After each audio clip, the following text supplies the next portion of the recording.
네, 핵심 이론 요약 관련된 메일 정리 노트 1주차 지문 정리입니다. 기출문제 지문들을 통해서요. 기입형 형태로 변형해서 문제를 풀어보는 부분인데요. 1번부터 보겠습니다. 중개보조원은 공인중개사가 아닌 자로서 개업공인중개사에 소속되어 개업공인중개사의 중개 업무와 관련된 어떤 업무죠? 단순한 업무죠. 단순한 업무를 보조하는 자를 말합니다. 소속 공인중개사는 공인중개사 자격이기 때문에 업무를 수행도 할 수 있지만 중개보조원은 수행은커녕 단순한 업무만 보조할 수가 있게 되는 것이죠.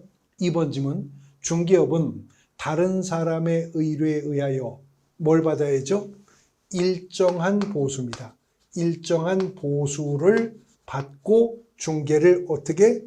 업으로 행하는 것을 말하는 거죠.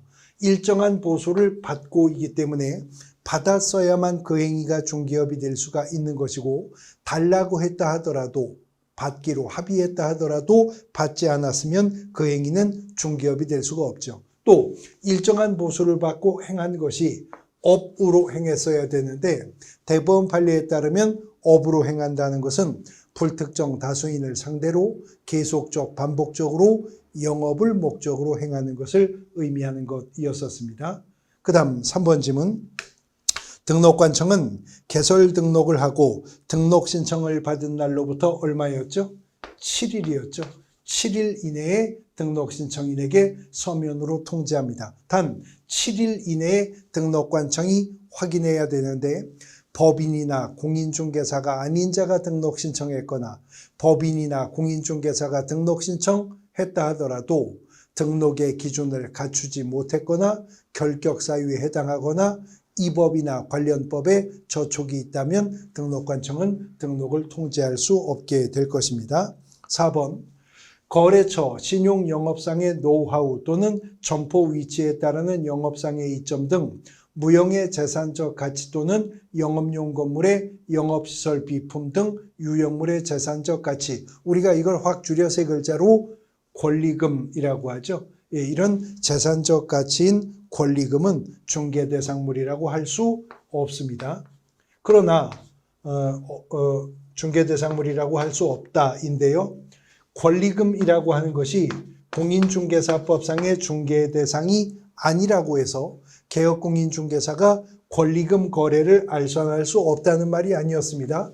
권리금은 공인중개사법상의 중개대상물이 아니다.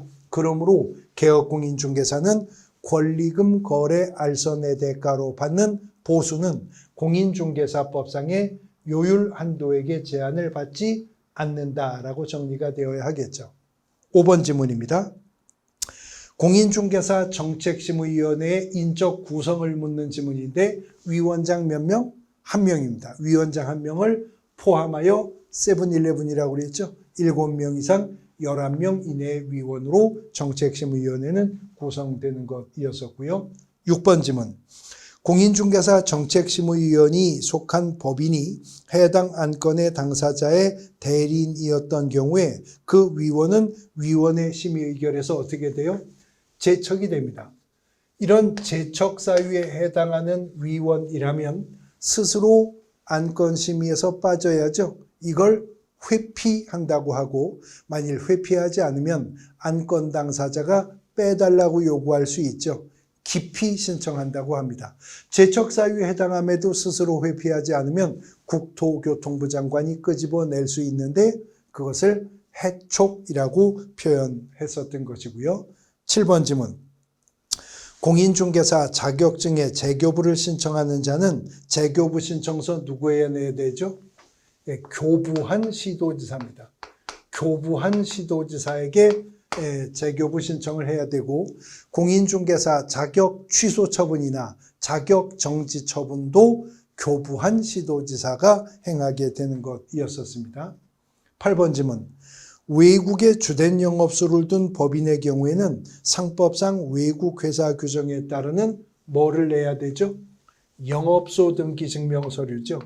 이 영업소 등기를 증명하는 서류는 외국 법인이 등록 신청할 때 추가적으로 제출해야 되는 서류였었고, 외국인이 등록 신청할 때에는 결격 사유에 해당하지 않음을 증명하는 서류가 또 추가적으로 제출되었어야 하는 것입니다. 9번 질문. 사용 승인을 받았으나 건축물 대장에 기재되지 아니한 건물의 중개사무소를 확보했다면 사무소 확보 증명 서류에 추가적으로 제출해야 될 것이 있죠. 건축물 대장의 기재가 지연이 되는 서류입니다. 일바 사유서인데 건축물 대장의 기재가 지연이 되는 서류를 사유서로서 제출하도록 하고 있습니다. 10번 질문. 법인이 등록을 받으려면 대표자를 제외한 임사원의 얼마? 3분의 1 이상이죠. 임사원의 3분의 1 이상은 공인중개사 자격을 취득한 자이어야 한다. 그러면 나머지 3분의 2는 공인중개사가 아니어도 등록할 수 있죠. 그러나 실무교육은 대표자를 포함한 임사원 전원이 받았어야 된다는 것도 또 숙지하고 계셔야 되겠습니다. 메일 정리 노트 함께 풀어보셨습니다.